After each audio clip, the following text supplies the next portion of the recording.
ছানির বিষয়ে সচেতনতা বৃদ্ধি করবার জন্য আপনারা আসলে কি কি পদক্ষেপ গ্রহণ করছেন আমাদের এই বাংলাদেশে? প্রথম কথা হলো যে বাংলাদেশে কিন্তু ছানির একটা সোসাইটি আছে, Bangladesh society of cataract and refractive surgeon, বা এক কথায় ক্যাটারাক্ট সোসাইটি। ইনসিডেন্টলি আমি প্রেসিডেন্ট ছিলাম এই সোসাইটির, এবং আমার সময় থেকে আমি শুরু করেছি যে জুন মাসে ক্যাটারাক্ট অ্যাওয়ারনেস মান্থ পালন করা হয়। এটা বিশ্বব্যাপী করা হয়, বাংলাদেশে আমরাও করি এটা। প্রতি বছরই জুন মাস ব্যাপী আমরা ডাক্তারদেরকে বলি যে আপনারা অল্প মূল্যে, স্বল্প মূল্যে, বিনামূল্যে ক্যাটারাক্ট স্ক্রিনিং করবেন, ক্যাটারাক্ট অপারেশন করবেন, যাতে মানুষের মধ্যে সচেতনতা আমরা মাঝে মাঝে কিছু প্রচারণা দেখায়, এটা হয়। আর আপনি জানবেন যে যারা এনজিও বেশিরভাগ কিন্তু তারা ক্যাটারাক্ট নিয়ে কাজ করেন। তারা গ্রামে গঞ্জে যান, ক্যাটারাক্ট স্ক্রিনিং করে ঢাকা শহরে নিয়ে আসেন বা অন্যান্য শহরে নিয়ে যান, সেখানে অপারেশন করেন।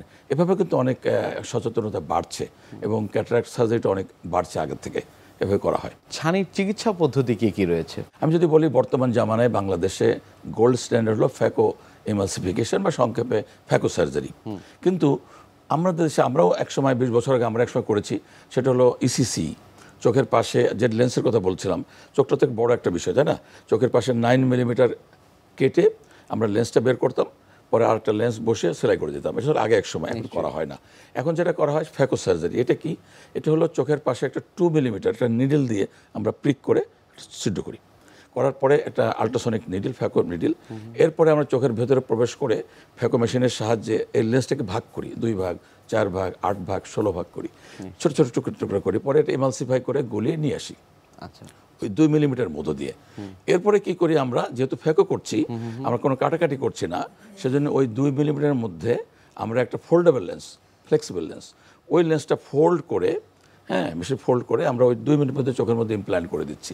তাতে হয় কি, যে চোখের যেখানে আল্লাহ তাআলা লেন্সটা আমাদেরকে দিয়েছেন, ঠিক সেই একই জায়গায় লেন্সটা আমরা প্রতিস্থাপন করি। তাতে হয় কি, রোগী কিন্তু অপারেশন পর উনি ক্রিকেট খেললেও কোনো সমস্যা নেই, মানে এমনভাবে সুন্দরভাবে প্রতিস্থাপন করা হয়।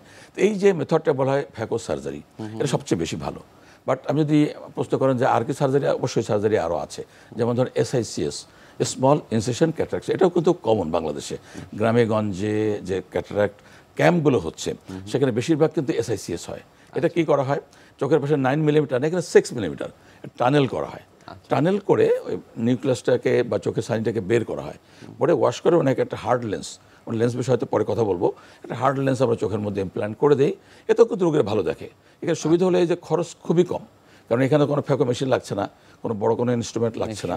সুতরাং অল্প টাকায় ভালো একটা অপারেশন হলো SICS।